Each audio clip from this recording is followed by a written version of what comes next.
From Chicago as his running mate. Political analysts say this may be too little, too late. Hi, I'm with the Port Commission. I'm from the Athlete's Foot Foundation. Brother, hey, can you get my demo tape to somebody? From Chicago as his running mate. Political analysts say this may be too little, too late. Hi, I'm with the Port Commission. I'm from the Athlete's Foot Foundation. Brother, hey, can you get my demo tape to somebody? From Chicago as Hey, his running mate. everybody. Political analysts say this may be too little. Shout out to everybody in the motherfucking building. You know, we got a show. But before I get into all this cursing and all of this stuff that you deplorables come here to hear me do, we're going to get into this.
Please do remember that the New Right Party channel and the New Red Party show is sponsored by patriots like you.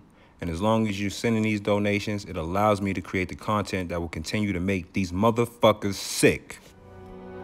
As you were.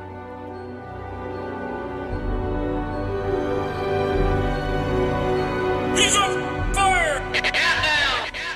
Versus the family and my family entertainment and his team no sleep. Flossy high and yeah we made it. The haters keep on hating on the songs that we be making, and I heard they want my soul. Illuminati wanna take it.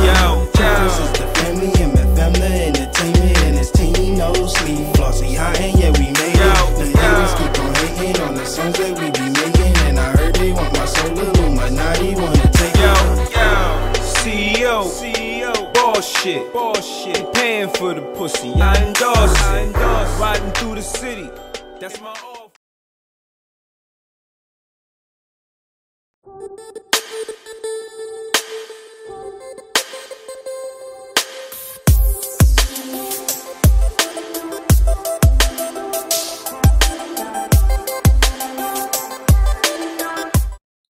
Well, you deplorables. How have you been? This time tomorrow, I'll be in Washington, D.C. And we'll be at the Trump Hotel. We will be doing CRTV. I want to shout out to Gavin McGinnis. We will be doing CRTV.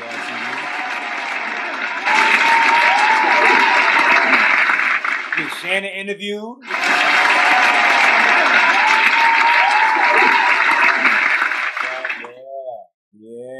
Yeah. Shout out to my guy, Uber guy. He's going to be doing the walk away.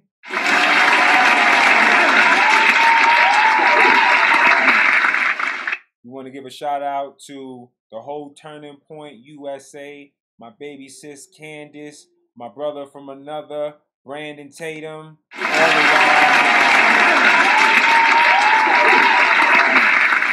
Everybody worked hard for this. I want to give a special round of applause to all the guest speakers there. The President of the United States. Motherfucker, give him another applause. And if you need to be reminded of where you are. To protect the sheep, you got to catch the wolf. And it takes a wolf to catch a wolf. You understand? And if you need to know my name. Make it publicly clear. Never mind who you thought I was. I'm Rick James, bitch. That's who the fuck I am. When you come here at night, you hear me curse in the morning, but that shit has restraint to it. When you fucking come on this evening show, there is no fucking restraints. All right? During the morning, I don't give no fucks. During the evening, I have no fucks to give. We about to get into this shit. Uncut and raw tonight, man. We got a fucking show. Shout out to Tucker Carlson. We will be eating off the back of this show tonight. And we will be touching some of the morning show. Let me get into the morning show first because, honestly, I was elated to see Jesse from Waters World, or Jesse Waters from Jesse Waters World, put his hand on Juan's neck and bitch slap him with the fucking truth. And he had to check Juan punk ass. Because you know what I think Juan is? I think Juan's ashamed of being black. I honestly gotta think that. I think that Juan's ashamed of being a colored person. And I think that's the reason why he has such a great disdain for black Americans in this country. That's why he never advocates for black Americans in this country. That's why you always see him advocating for illegal immigrants. Shout out to Greg Gutfeld, too. I fucking love the shit out you, Greg. Y'all got y'all shit off today, man. I can't wait to come on the show so I can tell Juan exactly how I feel about him, but in a nice, polite way. It's Emily Campagno, like lasagna, she just told me. Okay, President Trump vowing to send as many troops, quote, as necessary to stop caravan of thousands marching toward the United States if they reach the southern border. The president also blasting Democrats for the problem. Do you know how the caravan started? I think the Democrats had something to do with it, and now they're saying, I think we made a big mistake. That is an assault on our country. That's an assault. And in that caravan, you have some very bad people. You have some very bad people. And we can't let that happen to our country. Trump also not backing down after saying terrorists and gang members may be among the migrants. I spoke with Border Patrol this morning, and I spoke to him last evening, and I spoke to him the day before. I speak to him all the time. And they say, and you know this as well as anybody, over the course of the year, over the course of a number of years, they've intercepted many people from the Middle East. They've intercepted ISIS. They've intercepted all sorts of people. They've intercepted wonderful people from the Middle East, and they've intercepted bad ones. Thank you, Quincy. I appreciate that. They've intercepted wonderful people from South America. President Trump continuing to answer questions from the media. I did want to play this one more soundbite from just something you're just not going to believe about what was said about our military. Watch this. If you put military down there, we know what the God forbid is in this situation. This is the same bastard that took up for Antifa when Antifa attacked the Republican Center in New York City. This is the same bastard that sat there and said the Proud Boys was alt-right racists. This same piece of shit. And then how does it play? This is why it leads me to believe that Chris and his brother are not only globalists, but put in. I believe he was put in there definitely by the CIA. I don't believe in coincidences. And I don't think that it's fair that someone is the governor of a state and then his brother is heading the fucking news organization where he has a program that he can just spill and say whatever the fuck he wants. How is that good for anybody because, you're not going to turn away thousands and thousands of people, even if people start getting shot. And what message does that send? Who wins in that? It did surprise me a little bit that he would say that because our military is not known for going after innocent people. They are there to try to protect the border. So anyway, we'll start with you, Greg, on this issue, the caravan not stopping. He's not very bright, is that Cuomo fella? Well, that was not a nice thing to say. It wasn't. It wasn't a nice thing to say. No, it wasn't. I just wonder about the media because they tend not to ask the very specific questions like, how did the caravan start? Who called it a caravan? How is the event being managed? Who are the people managing it? They always keep saying that the caravan is blooming. like it's some kind of natural event, but it's actually, or that it's spontaneous. But no, it's actually quite organized. It's organized by actually Mexican advocacy groups. And then when you get to the sizable group of people in which you can't tell who's in the group and who isn't, which is why you need a process, because it could be there could be terrorists, and obviously there could not be terrorists. But who's going to know? So the media then takes the narrative and they twist it. So after helping the onslaught multiply, right, they accuse Trump of seizing it as an issue when beforehand it was the media and the advocacy groups who had seized on this spectacle to begin with to create an ugly political issue. And then they go, but look what Trump is doing. They're a bunch of hypocrites. And you know what's even sadder? Avenatti is telling the Democrats to grow a spine. When Michael Avenatti becomes your voice of reason for your party, you're in trouble. Yeah, I'm talking about that in terms of the media coverage. Some media critics saying that that the media should not take President Trump's words and use them, so that onslaught was too strong, that they think that maybe that there's some softer language that should be used because they're doing his bidding. It's like the mob controversy. Yes, don't call it a caravan, it's a parade. That's what they're probably going to say. To Greg's point about the media, they've reported breathlessly about how many scoops of ice cream this president has. Mm-hmm. And they're not even curious about how this caravan is happening. Right now, I think the only people that have sent reporters down to embed in the caravan, Fox News, we have Sarah Carter down there. And William Lajeunesse. And William Lajeunesse as well. The Washington Post has someone down there, and Judicial Watch even has someone down there. There's just not a lot of interest in the mainstream media, so when Trump says something about the caravan, there's no way for them to fact check it. They're going to assume that the president is saying incorrect things, and some of the reporting coming out of there, very interesting. Stop. So I posted something of Barack Obama today, and 3 hours ago, guess who reposted it? The real Donald Trump. Cannot allow people to pour into the United States undetected, undocumented, unchecked, and circumventing the line of people who are waiting patiently, diligently, and lawfully to become immigrants.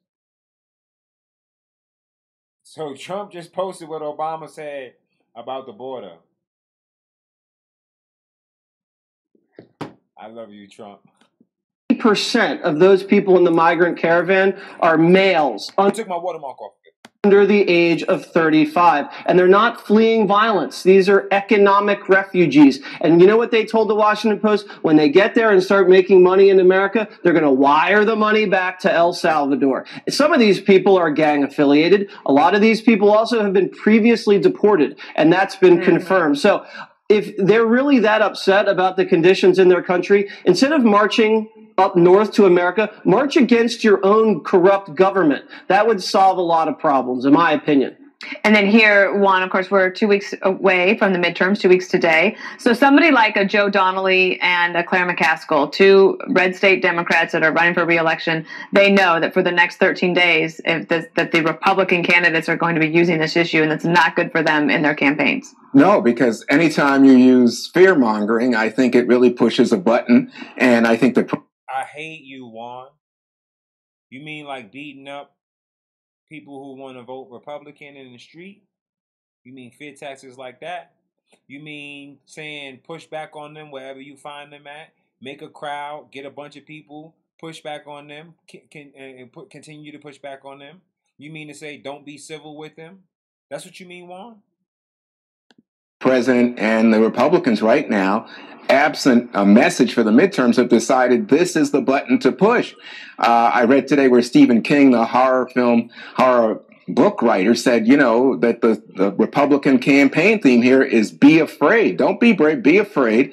And therefore, even today, the president who suggested, oh, guess what? There could be Middle Eastern terrorists among these people. They're all gang members. Today, he said, well, we don't have proof, but they could be, couldn't be. First of all, he said there could be. He never said there is. And if he did, then there fucking is. Good point. That's all he does. He just pushes the fear button when he doesn't have anything else to say. And to me, what's incredible is my Republican friends buy this stale bread of hatred because they're not dumb as fuck as you, looking at the obvious and looking at a giraffe and saying that's not a giraffe, that's a dinosaur, Juan. Because that's your fucking problem, Juan. You seriously are fucked up in the head. And I know people say, oh, his son is a black Republican. Then he need to get his fucking father. Because his father looks like a fucking idiot every time he gets on fucking television. Looking like one of these fucking house niggas. Like somebody got a fucking leash on this fucking nigga and they keep pulling at it. And that way he know when to bark. He know when to say something. Because nothing he says right now is going to make sense. I love you for this shit, Jesse. Thank you. Been waiting for this shit for a long time. Somebody need to tell him to shut the fuck up. So the president even goes farther. He says, I'm a nationalist last night. You know what? These globalists want to come in here and take over. Nationalists, where we've heard that from? White nationalists. See? Steve Bannon, that whole line. We're all racist. So horrible. So in... Fair. You heard that? Fair. White nationalist. I'm a nationalist, though. I believe in my country. I believe my country comes before any other country. And that's pride in my nation. I am prepared to live and die protecting this Constitution. That's what a nationalist is. But you see how he just tried to take it and try to make it about race? You see how he just tried to, and I'm glad they got him for this shit. I'm so happy they got him for this shit because he's a fucking fearmongering piece of shit.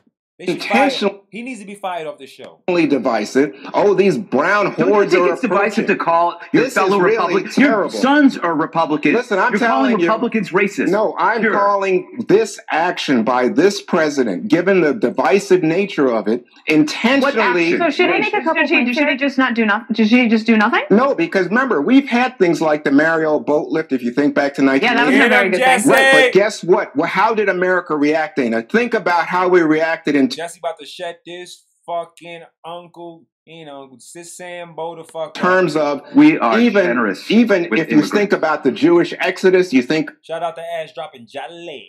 About Irish people coming to this country as a result of famine. You comparing this to that? Moment they were say hello in the chat so I can make you so I can put the wrench on your shit. People on the far right who react, oh, stop them, stop those Jews from coming in here. Why? Is that the way we're going to be? Emily, do you think that this is comparable? No, and I also want to point out two things here. Number one, that this humanitarian crisis pre-existed this caravan. Correct. And to me, the mixed messaging and the hypocrisy is coming from the left, who are ignoring the fact that 16 journalists were killed this year alone in Mexico, and all of the attention is on Khashoggi, or the 600 migrants that were found dead in Texas because of the chokehold the cartels have on not only those governments south of us, but also those people, including the fact that an entire police office was arrested for corruption in Jalisco. So the border security is a small portion of the absolute crisis that is going down south, and the humanitarian crisis aspect of it is because of the porous border and the lack of the laws that we have to keep strong. And then secondly, about the military and about those military comments, viewers need to understand that the National Guard comes under state authority, obviously, with federal funds. The president can federalize them.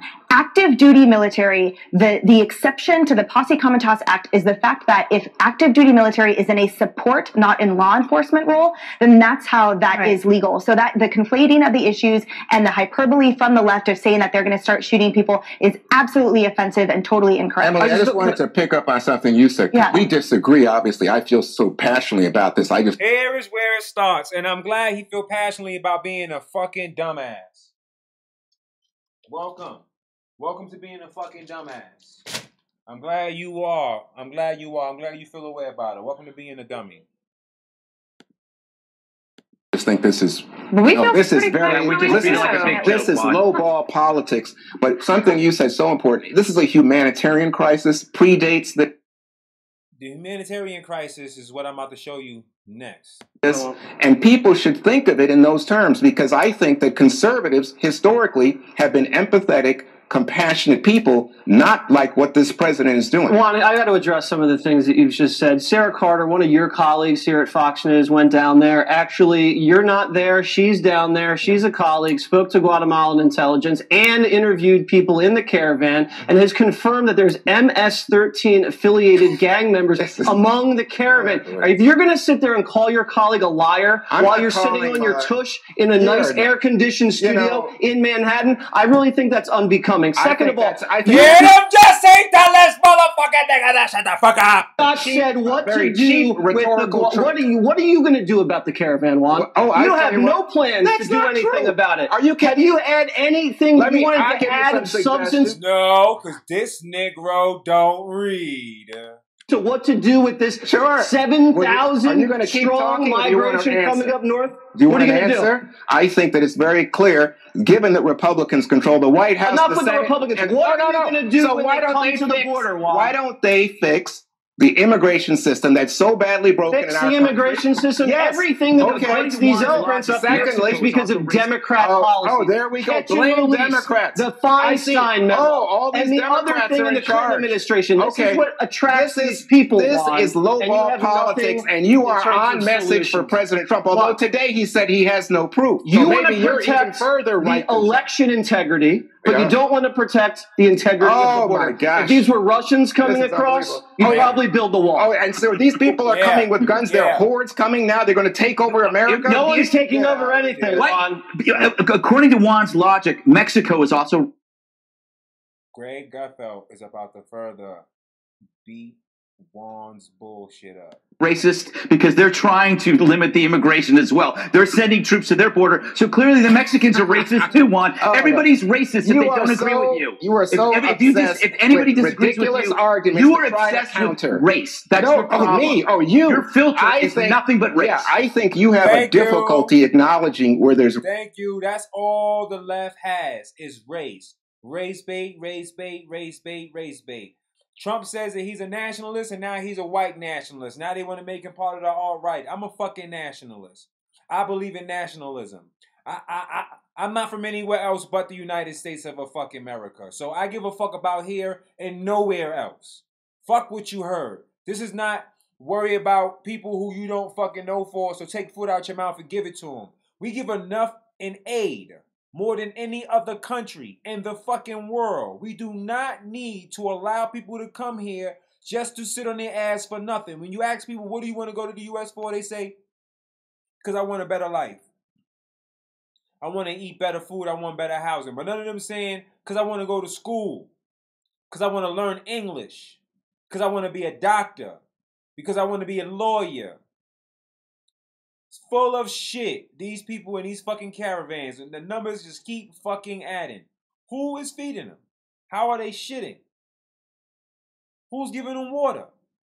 If they're so poor and broke and desolate, how the fuck are they getting here? Racial injustice, and where someone is using a racial pitch to stir his base in order to try to do better in the midterm. Just trying to protect the borders, Juan. That's not racist. We have more. President Trump and Barack Obama battle it out on the campaign trail. Which one will be able to close the deal for their party in the final midterm stretch? We'll tell you. It's got me feeling. Let me tell you that Barack Obama don't count. That's why Barack Obama ain't headed to no inner cities. Because they're going to ask that motherfucker about Chicago.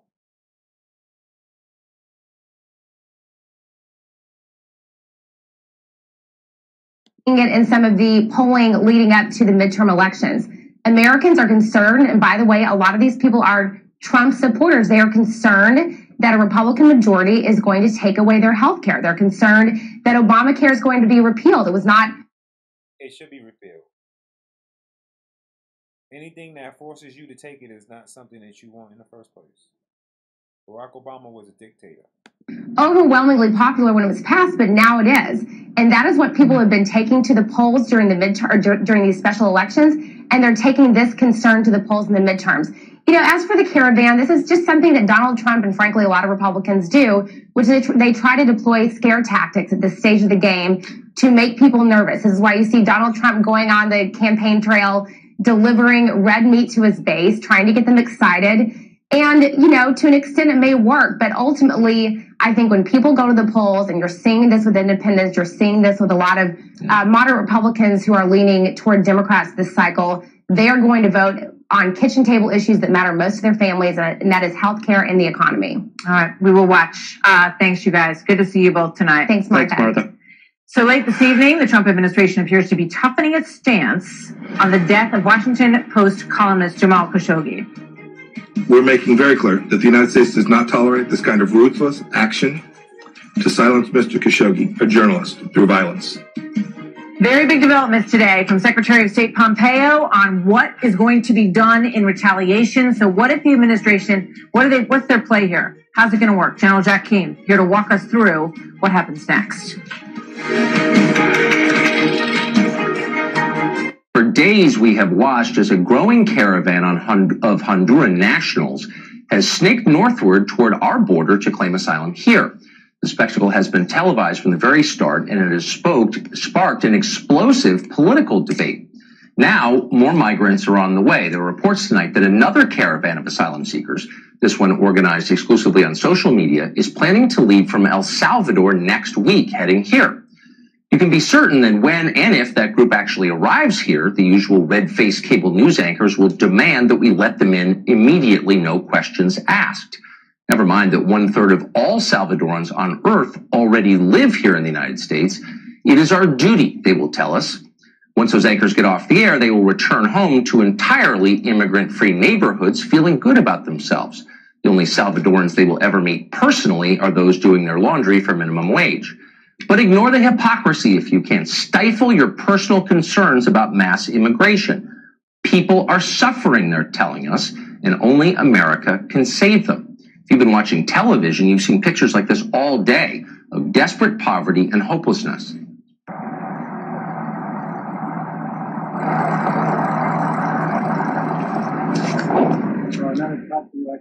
Oh, sorry about that. That was the wrong tape. That was not a slum outside Tegucigalpa.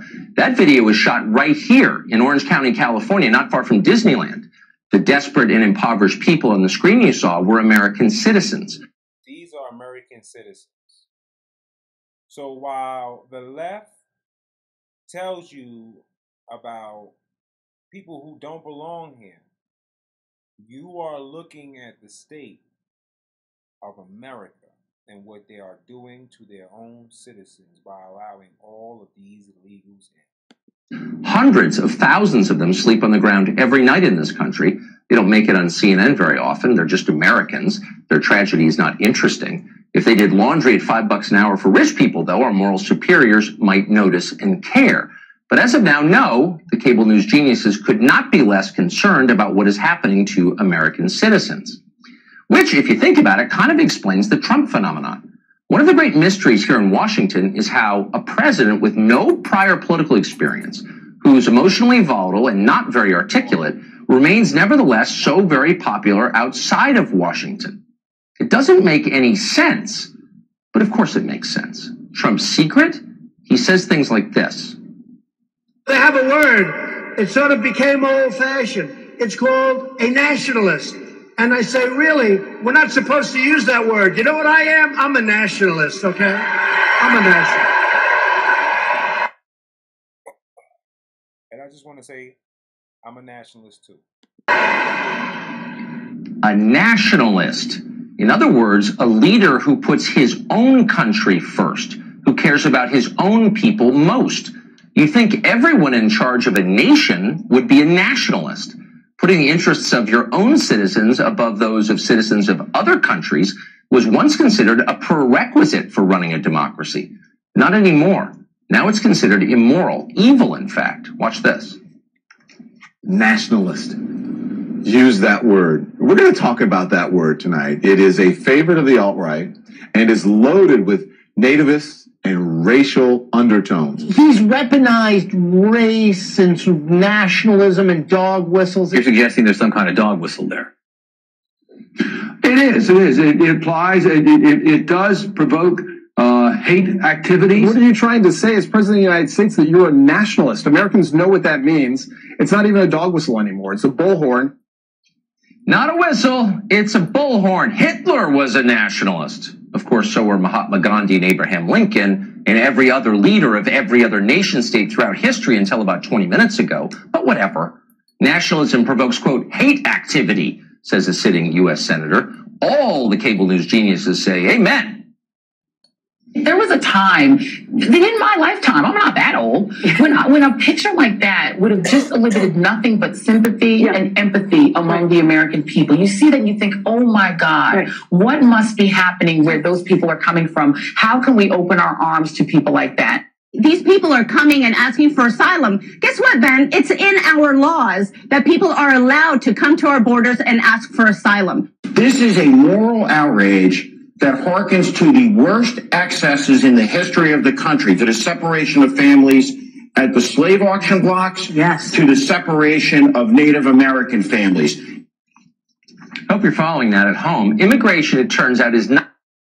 Let's pause this. What we're going to do now for Juan and for all the Democrats, and for anyone, you can always download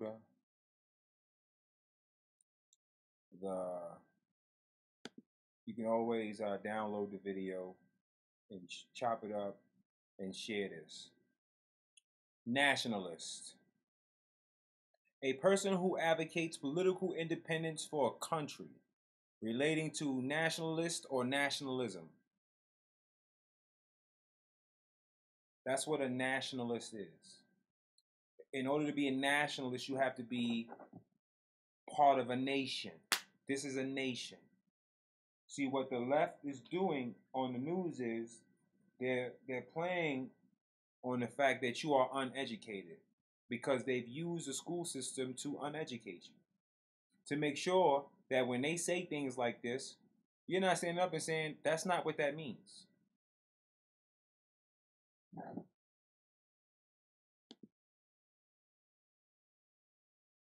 Not a civic question that American voters might be allowed to have opinions about.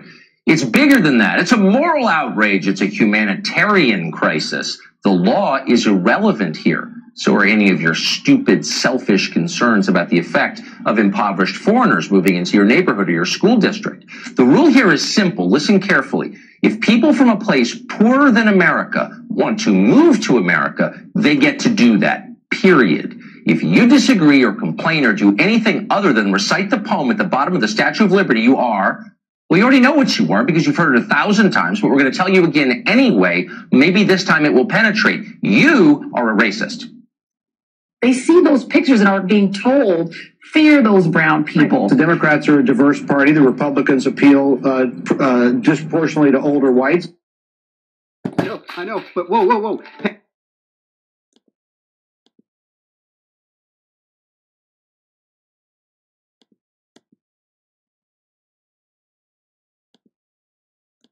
And the mob thing is an attempt to alarm those voters about the prospect of non-whites and immigrants. The right-wing coverage of this, is it demagoguery? How would you describe this? It is demagoguery, Brian. It is also, I believe, racism and nativism, really pandering to the fears of Trump supporters and Fox News viewers. Yep, you're racist, just like you were racist for opposing Obamacare, or not watching Sunday Night Football, or believing that Brett Kavanaugh did not sexually assault someone. You are a bigot until the moment you obey the Democratic Party, at which point you're a good person, like Al Sharpton or Louis Farrakhan. You know the drill. There's one interesting new twist in this latest propaganda barrage, though. Fear. If you're against admitting an entire caravan full of poor people into this country, it's because you've been coached by that dastardly Fox News to fear the people in the caravan. But let's be honest, that's not really true. There are a lot of reasons to oppose admitting this caravan full of people. We don't need any more low-wage labor in this country, for one thing. We also have a right to decide who occupies our property. That's always true. Show up uninvited at Joy Reid's house, and you'll discover that she agrees with that principle, too. So there are good reasons to oppose this. Fear of Hondurans isn't really one of them.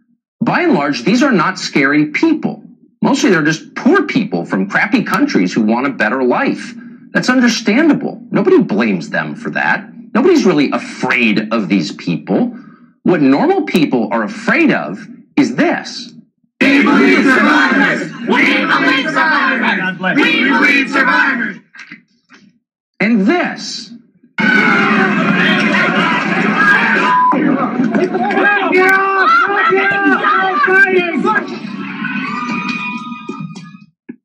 So looks like a common day KK motherfucking K. That's what that looked like. A modern day KKK. If we had cameras back then that could capture what happened to whites that were Republican, that were trying to free slaves, that voted and had slaves free, it's ridiculous. Common day KKK. But these people will sit here on my fucking Instagram and act as if they're doing me a favor. Pure hatred. Pure hatred. I keep telling you, the most, when you check the people that are committing suicide the most is white liberals. People shooting shit up the most, white liberals. Depressed for fucking nothing. Because the Democratic Party sets them in environments where they're supposed to feel guilty for being white. But they should, because the Democrats are definitely using them and giving them privilege and fucking over minorities. It isn't until you're white and you go to California and you see how they treat white liberals that you understand that voting blue will have you killed. Do you understand? You don't understand. A lot of those tents had a lot of white people in them. A lot. Who are so programmed stupid that they are outside sleeping in their tents still believing in a Democratic Party that will never show up. Look closely at those videos. What didn't you see in them? Migrant fruit pickers from Honduras. There weren't any. There wasn't a single impoverished Central American immigrant. The only work boots you saw in those videos were from Brooklyn. They're part of the hipster costume. They're not real. Those were thoroughly American kids, kids with clean fingernails, children of privilege. Those are people with 4-year college degrees. Some of those people teach in colleges. What you just saw was the activist left. That's a group about as diverse as the checkout line at Whole Foods. These are not immigrants. They're far too pampered and decadent to be immigrants.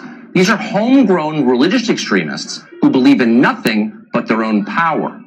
Suddenly, people exactly like this hold congressional seats, and they host their own TV shows, and they teach at your kid's school. These are the people worth worrying about. So cool it with the lectures about fear.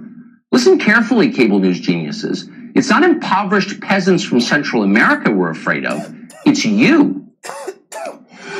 Univision anchor Jorge Ramos joins us tonight from southern Mexico at the site of the caravan encampment. Jorge, I'm really glad you're here because I've wanted to ask you this question all day. So in the many times we've spoken, you've explained that immigrants to the United States from Central America are a net addition to our economy. They're America's strength.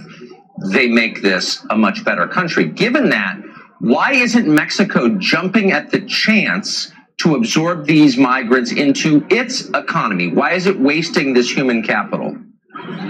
Well, the reality, Tucker, is that... The reality, Tucker, is that I am full of shit. And I am here actually helping the people get to America because we want to finish fucking everything up and enslaving the whole entire world. So America is like everywhere else.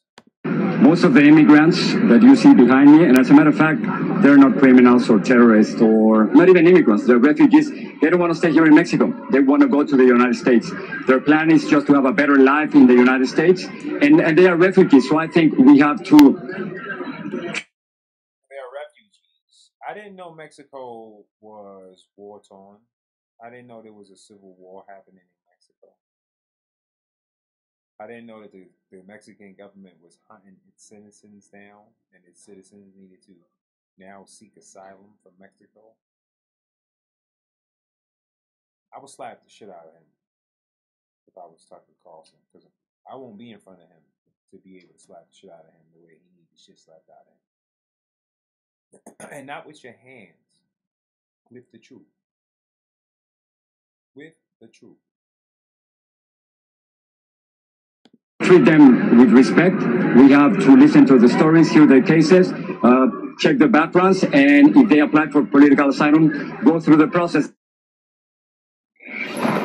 about 2% of the motherfuckers who go through the process only return back.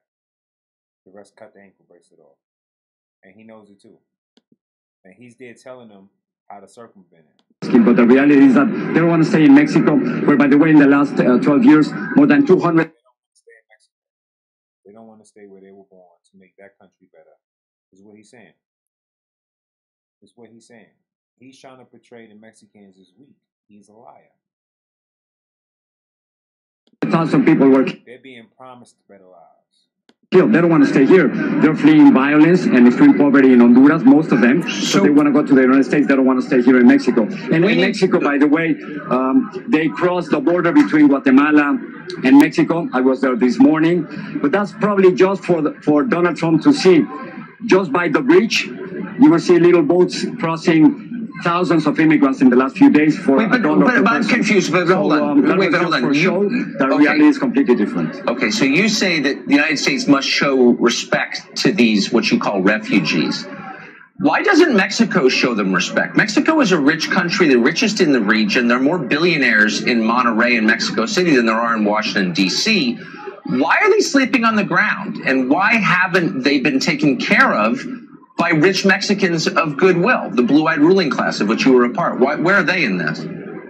Well, you know, it's a great question, and I'm so glad that you asked it, because Mexicans, despite what you might hear in social media, Mexicans have been treated, all these refugees, with incredible generosity and with incredible solidarity. I know that there are fake stories in the United States saying that these people were funded by George Soros and by Democrats or by Nicolás Maduro from Venezuela. Vice President Pence is completely wrong about that, because if they really find... See how he had to throw George Soros' name out there? Do you see? You see how many steps ahead I am? Do you see how he's trying to spin it and try to make it seem like it's not him? These people, it was a scam. I've been talking to people here in... Talking to people there. That's how he knows. He's a fucking liar. How the fuck did they even leave Honduras? He's a piece of shit. That's why he keeps looking down to his left. In Chiapas, we don't have a single dollar, Tucker, to buy a bottle of water. So there's no financing here. And Mexicans, but hold on, that's my point. Not the politicians. The politicians, right. They've been playing the game with Donald Trump. But civilians, Mexican civilians, have been giving all these refugees a little money, water, food, clothes, and sometimes transportation. What about sure? I understand. And yesterday I saw something incredible. Wait, but let me just interrupt you and say, let me tell you. Go ahead. Yesterday they went 26 miles, a marathon. Many kids, hundreds of kids, Tucker, and that's the people of the caravan, not terrorists or criminals. Whose fault is that? Whose fault is that? Whose fault is that children walk thousands of miles or hundreds of miles? Or whose fault is that? These motherfuckers need to be stopped. I think most Mexicans are very nice people. I grew up next to Mexico. I always liked them. It's your ruling class I'm asking you about, the people who are some of the richest people in the world who spend the summer in France every year. And again, you're from this group, so you can speak to this. Where are they in this? Why aren't they taking care of these people who are sleeping on the ground? We can see them right behind you. But where are those people? Where are the Mexican billionaires? They're very good at lecturing us about our moral inferiority, but they don't seem to be helping at all. Why? No, I think you want to concentrate on what Mexicans are doing. I just told you that civilians have done it in a beautiful, generous way. And I think we have to concentrate now on what the... You see how they try to spin it? Professional liars. All of the United States should be in all these crises. First of all, I spent... First of all, what he tried to do was he tried to get around as much women and children as he could, but it's probably only like maybe 5 or 6 kids in the background. The rest I see is fucking men laying around and standing around and walking around with fat ass fucking women. Yo, this is not no disrespect to them, man, but this is disrespect to them because this is disrespectful to me. It's disrespectful for them to think that they're going to come here and force me to pay for them to come here.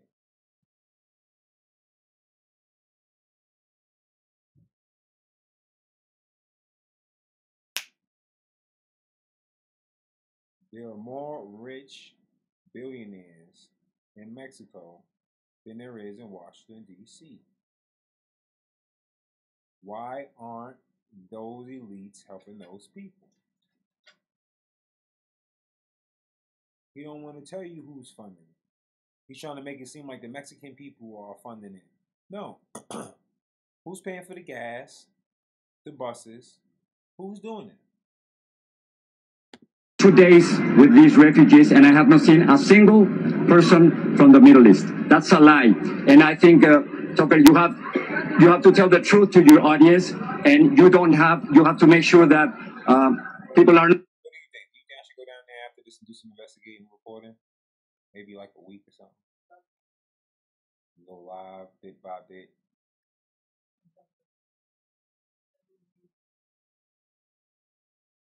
I might have to think about this. We're not lying about this caravan because the people from the Middle East are not part of this caravan. But what are you? Let me just ask. What are you doing? Wait, hold on. What are you? Well, I understand. Their lives. Look, I'm not there, so I can't describe the people there. You said the United States, it's taxpayers, me. The other 330 million American citizens, right, have an obligation. How many of these migrants are you taking in personally into your home and are supporting once they get to the United States?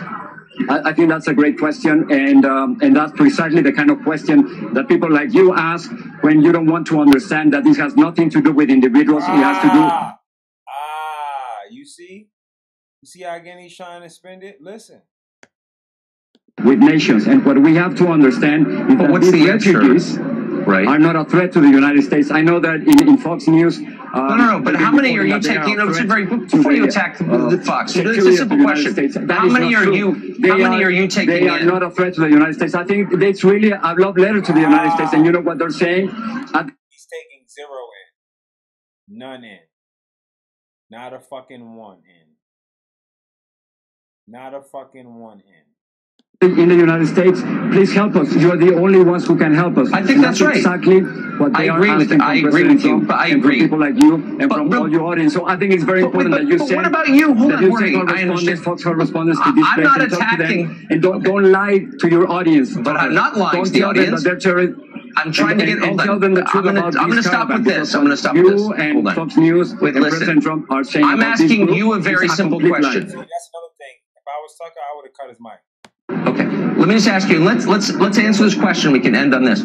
How many of these migrants are you personally taking responsibility for? How many are going home to Jorge's place in Miami at the end of the day? And please be specific.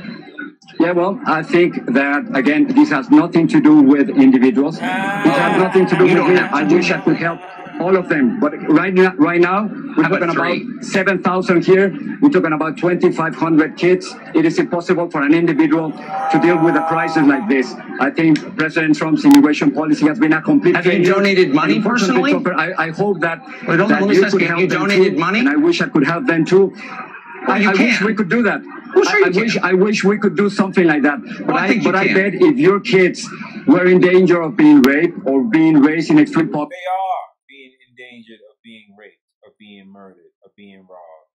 Because people like you, bastards like you, that feel it's okay to fuck us over. These people don't care about black people, man. This shit directly affects blacks, man. They are moving illegals in here faster than legal immigrants and fucking blacks can fucking reproduce. They already understand that they're a different class of citizen once they're in here. They don't fuck with the Hispanic Hispanics that are born here or the Hispanics that come here legally. They stay with the same crew that came here illegally. And all they do is take jobs.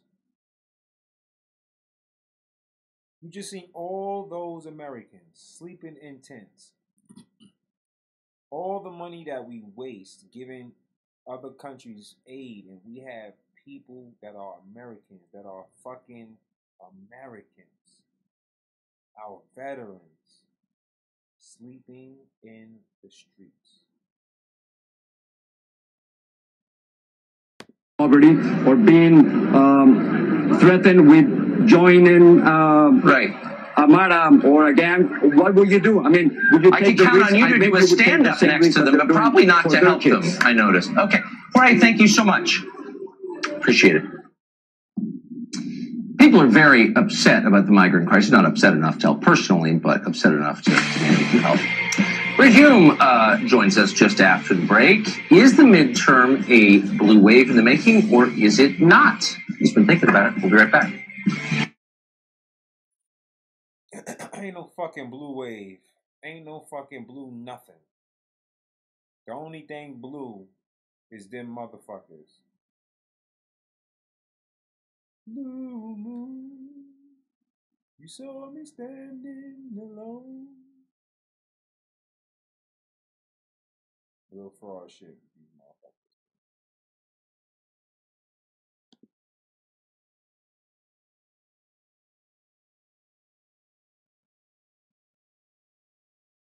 He's better off than me to let me go.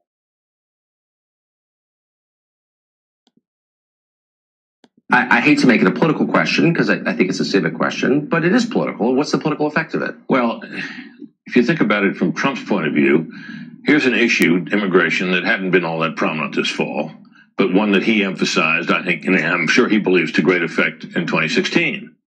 So here comes this caravan. Now, mind you, Tucker, in terms of, this country and what kind of threat these people pose, these people most of them will probably never get here. I mean, they've got to walk ahead of them. They already have sore feet, all of them, or most of them. You can see the pictures are heartbreaking. These people, they're in pain, and so they're marching up through Mexico. They got at least a month to come before they could reach any part of our border, and how long it will take depending on where they go. Most of them probably won't make it. So it's probably not that big a threat in terms of a lot of people crossing the border. But it's very visual, as the pictures on the screen right now illustrate. And Americans are looking at this, and they see the picture of that bridge, which is just chock-a-block with people, and they think, what's going on here? So Trump's out raising hell about it. This helps him, unquestionably, in my view. It's a good issue for him, and a good issue, by and large, for Republicans. I wonder if Democrats understand that, because their cheerleaders, their handmaidens, all day long have been acting as if this, is something that everyone would agree with, that America has a moral obligation to accept anybody from a poorer country. That's a problem that Democrats often have, is that they think everybody agrees with them, and they take their cues from elites in New York and Washington and perhaps some other places, and they get on board with this stuff, and there are pockets of the country where that's strong, and in the cities and so on. But, one of the things that's happening in this election is that if you look at the classic, what they call the generic ballot, would you rather have a Republican or a Democrat in your district, or which party you think should control Congress, that number's been very good for Democrats most of this fall. And it's still good on a national basis. But in the places, in the crucial races, that number is closed to where it's barely a margin to the Democrats at all. And those are the places around the country that they'll need to win to get control of the House. The odds still favor that, but they don't favor that as much as they once did not very many weeks ago. So we sum up the political apocalypse that occurs if Democrats don't take the House back. Oh, my Lord. Oh, my Lord. I mean, you would have thought that there would have been a really major reassessment and the appointment of new leaders and so on after what happened in 2016, that the unlosable race was lost to Donald Trump. It really hasn't happened. Is there a generation of new leaders emerging? Maybe, but they're pretty hard to see now, because what you see is Pelosi and Chuck Schumer and Perez and that group, and the rest of these people are, and Joe Biden's out on the campaign trail, Obama's out on the campaign trail. This doesn't look like the group of tomorrow's leaders. No, it really doesn't. But if they lose, they're going to get a new set, I would say. Well, their hopes of the Senate look diminished too. Yeah. That looks like that's probably not going to happen. Bridget, thank you very much for that, Tucker. Senior political analyst. A former aide. Get out and vote. That way, when we crush them to keep the House and the Senate, it's done by so many votes. It's embarrassing for these motherfuckers to go on their news networks and report this shit.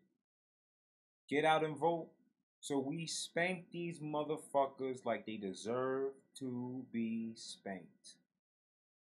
Hillary Clinton, high ranking, is defending the left's new tactic of screaming at people they disagree with in restaurants. He joins us next, fresh from a restaurant.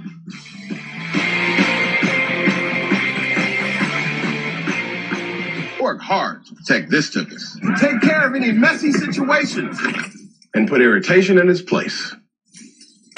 And if I can get comfortable keeping this tuchus safe and protected, you can get comfortable doing the same with yours. Preparation H. Get comfortable with it. Attention men with frequent urges to urinate. Super Beta Prostate has ingredients clinically tested to help reduce urges to urinate and waking at night to urinate. That's why it's the #1 best-selling prostate supplement in America. Don't wait. Try non-prescription Super Beta Prostate.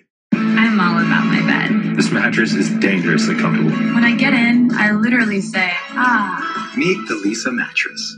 A better place to sleep. The Lisa mattress is designed to...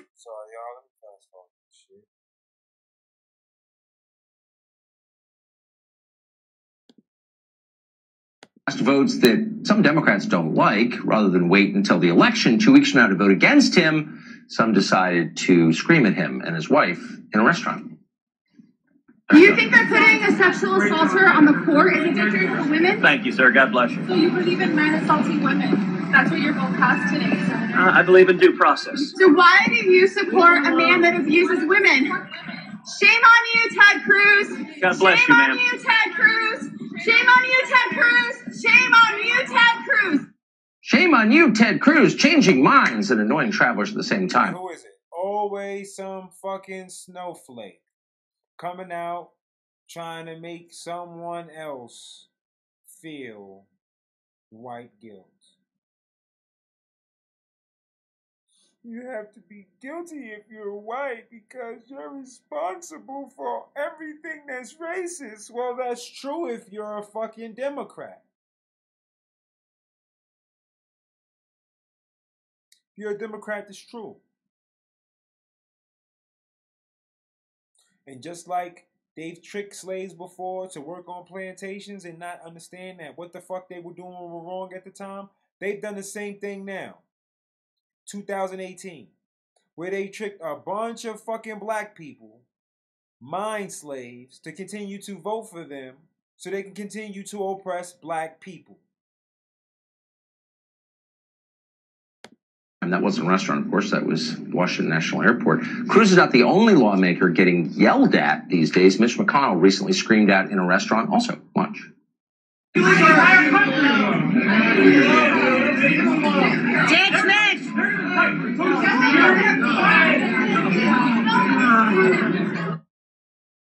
You want to live in this country? Of course you don't. Most people are horrified by it. Some people, though, defend it. Former Hillary Clinton aide Philippe Brains recently said that the public harassment of lawmakers was a made-up problem. He joins us today. Philippe, thanks a lot for coming on. Thank you for having me. You back. didn't mean to defend that, I assume.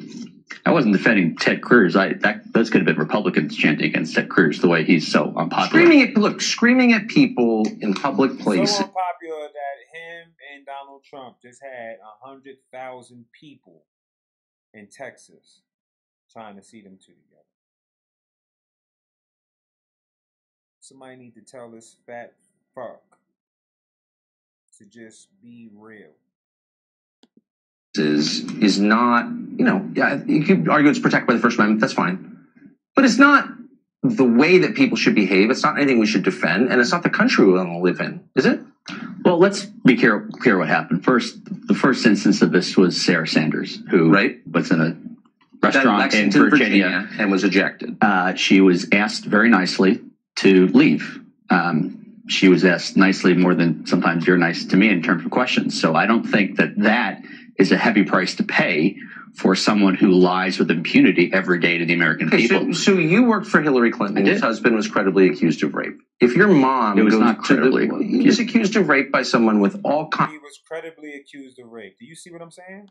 Kinds of contemporaneous conversations by Ken Starr, but that's not what we're here for. Look, I'm not accusing him of rape. I'm just saying that he was accused of rape. So you could see someone saying, well, Philippe defended this. His mother gave birth to him. Why should she be allowed to eat in a restaurant? It's within bounds to say, Philippe's mom, please leave. How would you feel about that?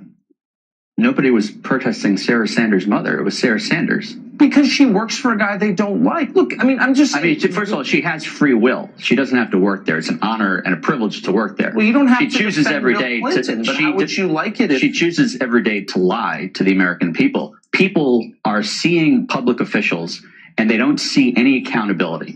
And they're thinking to themselves, what about elections? Elections are 2 weeks. What point is this okay? I mean, 100 days ago, I mean, I'm not the angry mob. 100 days ago, I started a protest outside the White House. Right. I have loyal viewers like Kate Rudy who know that I couldn't hurt a fly. Donald Trump is trying to shut that down because he doesn't want protesters outside. Okay. I guess the point I'm making is, is it okay? Did he just cry just now? Did I hear this fat fuck just cry just now? These people are beyond fucking despicable. Gave fucking Bill Clinton out for being a fucking sexual predator and a fucking rapist.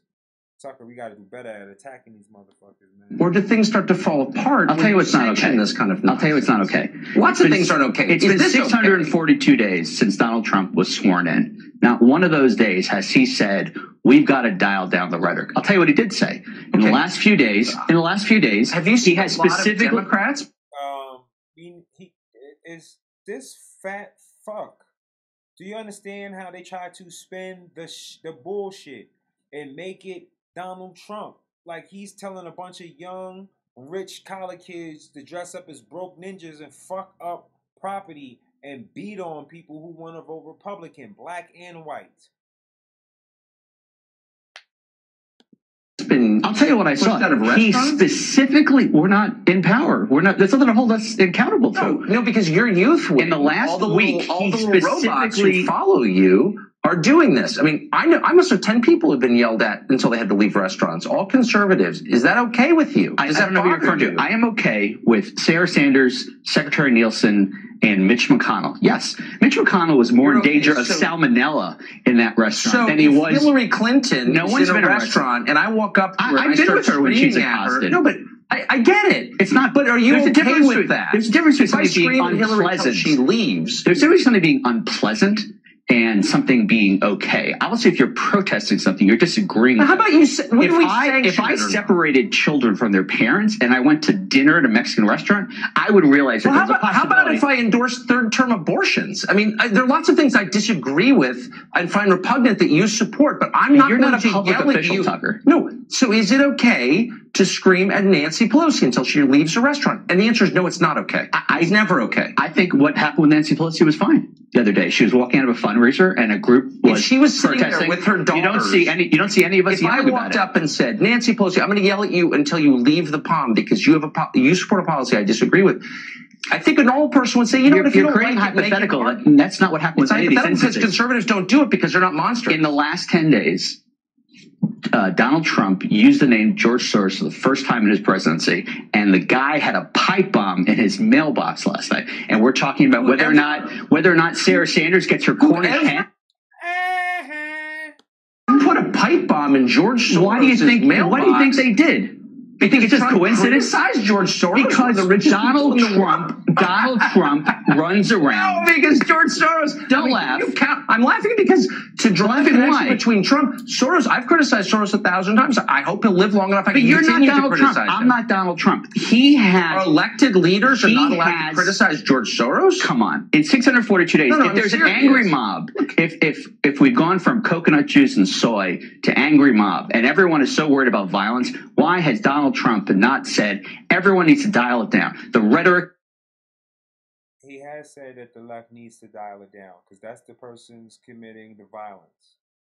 In our society, he has never said that, Tucker. Mob shouldn't assault people. I was like, oh, mob, you're racist. He calls the Democrats an angry mob. Well, they are.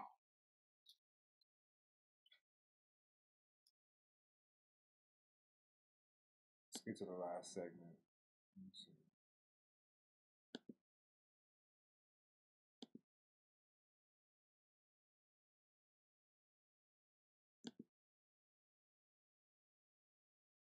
Imagine having a personal camera store. At Barra Lenses, you can rent professional photo and video cameras. State of Minnesota, who hired their lawyer to investigate this. From now, DNC Deputy Chairman Keith Ellison may become the Attorney General of the state of Minnesota. This despite allegations of abuse that have been leveled at him by his ex-girlfriend, Karen Monahan. Karen Monahan is a liberal. She's a Democrat. But she's also complained about the poor treatment she's received from fellow Democrats since she was bold enough to go public with her allegations. Has anything changed? She's learning. She's learning 2 things. She's learning 3 things. Democrats don't care about women. Democrats don't care about black women.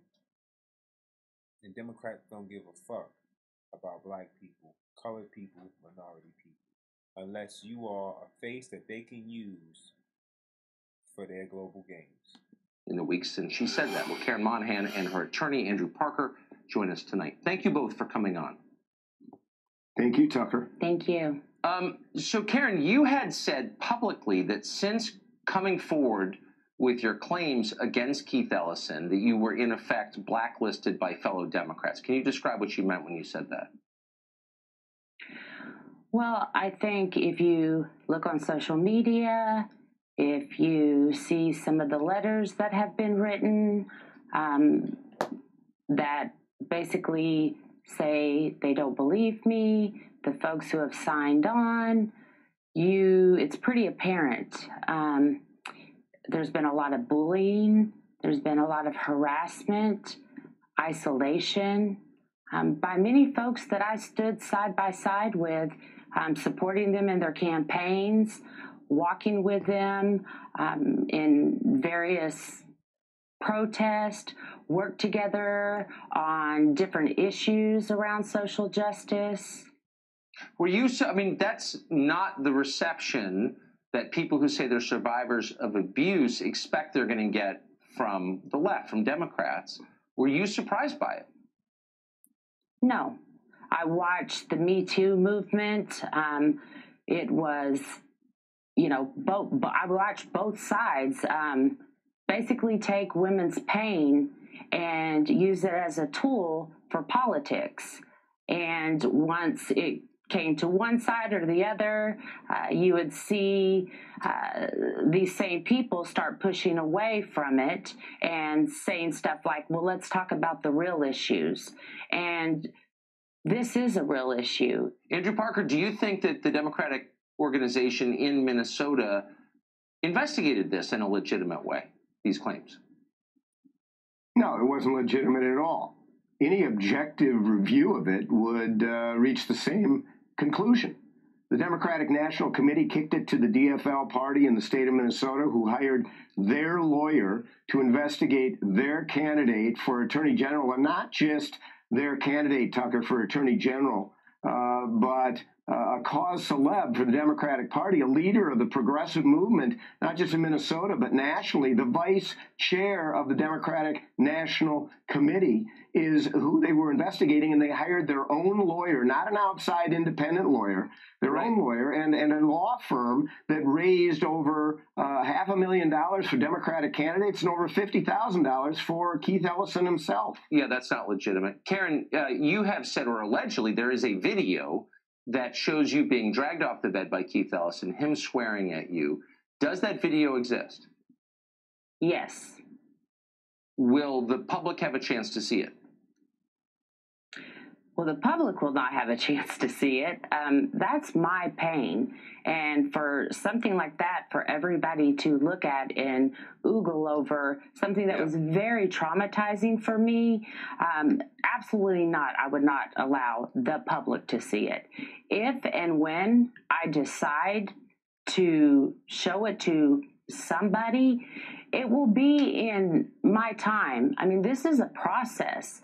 And just to find the courage to come out and break my silence, as I said, knowing the backlash that I would get and knowing that this is a journey that I would walk pretty much on my own, it took tremendous amount of courage. And I had to face the same fears that so many others who have been victimized face when they decide to either share their story or not share their story. So, it's also the same kind of fear that many people who actually know about this situation have known about it long before I ever shared, went public with it, why they sit silent or they're afraid to show public support. Many have been bullied and intimidated if they did come out and show any kind of public support. And I grappled with that same fear the fear of isolation, the fear of being re-victimized. But that's what you're not supposed to feel, according to the people who are making you feel that way. Thank you both for joining us tonight. I appreciate your taking the time to talk to us and tell us what happened. Thanks. Thank you so much. Thank you, Tucker. I think that she could play audio, but who am I not to believe her, right? I want to thank everybody for tuning in tonight. Y'all know I got to get ready for tomorrow. I got to get on this plane. I got to get ready to head out. I got to get myself a haircut. It's about to go down. I want to make sure that I tell you stay safe, stay healthy, stay American. I'm going to try to get some footage while we are at the airport, but we might miss it. But you can tune into my Instagram, because if anything, I'll go live on Instagram, and we'll pick up from right there. And if anything, I need to talk about or whatever, catch me on Instagram. And don't forget, it's very important. Fuck the other side, bitch. We don't care.